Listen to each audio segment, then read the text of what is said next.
And we're back at it again with another boss turn construct. Today we'll be talking about PGR's half fighter jet, spear, shield, sniper wielding construct, S Rosetta Arctic, debuting in the upcoming Fortnite update. If you don't want to miss future PGR guides and videos, don't forget to subscribe, and if I make any corrections or forget to mention something, it'll be in the pinned comment down below. Alright, let's dive into it. Rosetta Arctic is a base S-rank armor structure that deals purely physical damage, and a lot of it, while providing heavy physical defense shred and some grouping. In this video, I'll cover Rosetta's skills, passives, playstyle, I'll cover her weapons, builds, team synergies, and my pull and build recommendations. Also drop timestamps in case you want to jump to a specific topic.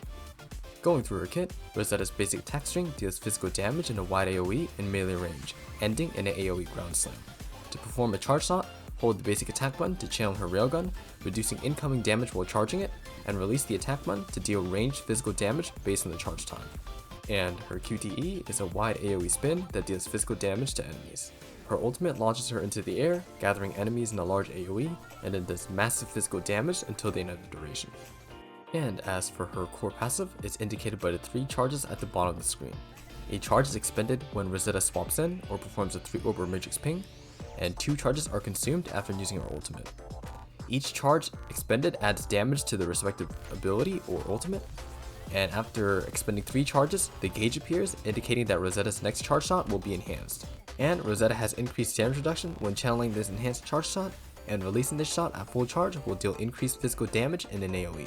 It also refunds some energy, but most importantly, targets hit by this enhanced shot will have their physical defense reduced for a long duration. Also note that after using the enhanced charge shot, remember that there will be an 8-second charge downtime, meaning 3 orb or matrix pings and ultimate used during this time will not count towards the next charges for that period. So TLDR, 3 orb pings burn a charge, and ultimate burns 2 charges, and after you burn all 3 charges, the next charge shot is buffed and gives defense shred.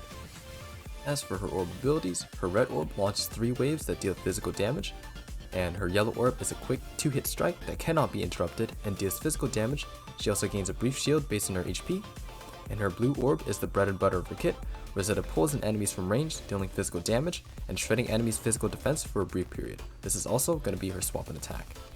And as for her leader passive, she gives the team increased defense, and armor units gain increased damage.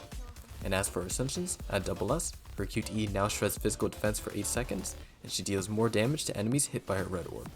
At SS, all of her physical defense shred in her kit is increased to 40% instead of the base 20%, and at SS+, her 3 orb pings and ultimate do more damage. Rosetta's SS is very nice for physical debuff uptime, so I would recommend spending Paincage skulls to get her to SS if you can. For extended game modes like Warzone, you want SSB Liv that you should have been farming on the blue slot to proc Liv's 4-piece Da Vinci before using Alpha's Sword Wave. Rosetta is usually on the red slot due to SS Alpha having her damage bonus after using a red orb. As for S Lee, he should be on the red slot, and the other 2 can be in whatever slot. And you want Alpha or S Lee as the leader for now because all the other leader passives suck. And as for Paincage, we replace B Liv with A Liv as the 4-piece Da Vinci holder and leader on the blue slot for now, with Rosetta once again on the red slot. And we're basically replacing B Nanami with Rosetta for the Alpha burst strat here. And as for Rosetta's playstyle and gameplay, she'll be the sub DPS tank or main DPS for physical teams.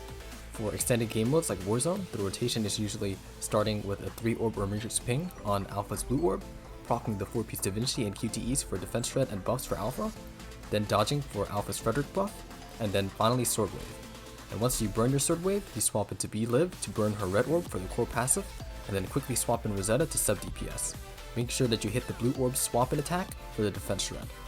And then just basic attack and burn 3 orb pings or matrix pings on Rosetta, prioritizing the blue orb pings until you have your enhanced charge shot. And then fully charge and fire the enhanced charge shot for the defense shred before swapping back into Alpha to repeat the rotation again.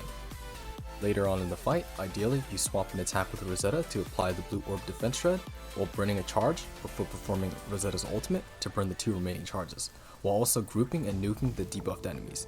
The enhanced shot should be ready, so fully charge it and fire it before swapping back to Alpha. And as for the Paincage rotation, you start with A Liv and then swap an attack with Rosetta, shredding the enemy physical defense, and then you swap into Alpha, again using the 3 orb or matrix blue orb ping to proc the 4-piece Da Vinci before bursting down with Sword Wave.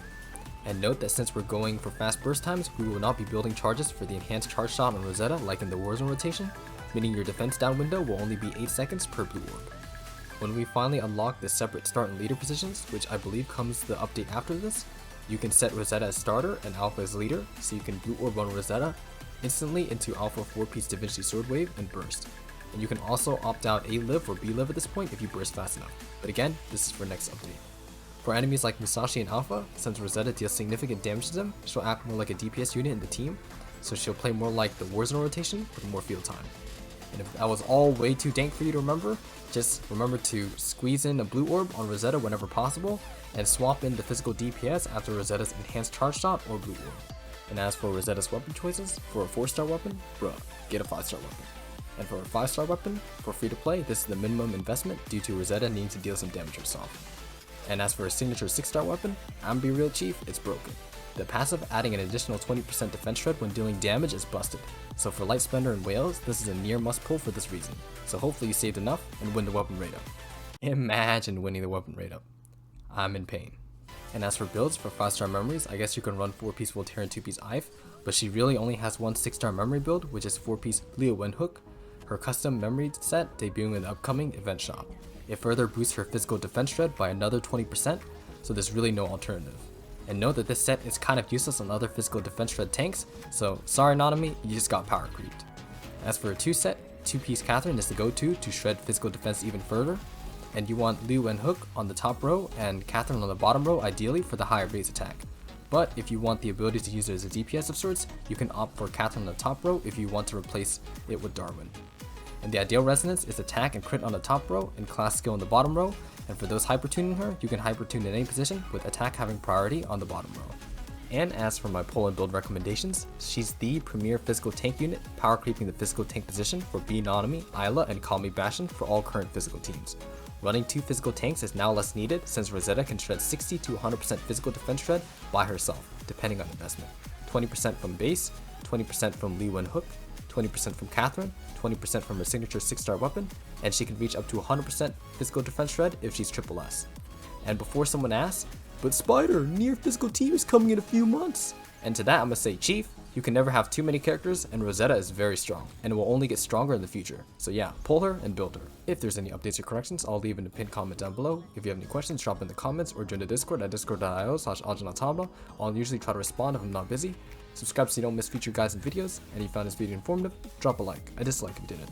I've been pretty busy lately, but then again, when am I not? Regardless, I appreciate everyone's patience for each video since every character seems to get more complex than the last, and I'll probably stream my Rosetta and weapon pulls sometime after her release, so hopefully no scam this time. Anyways, that's it from me. Peace, late.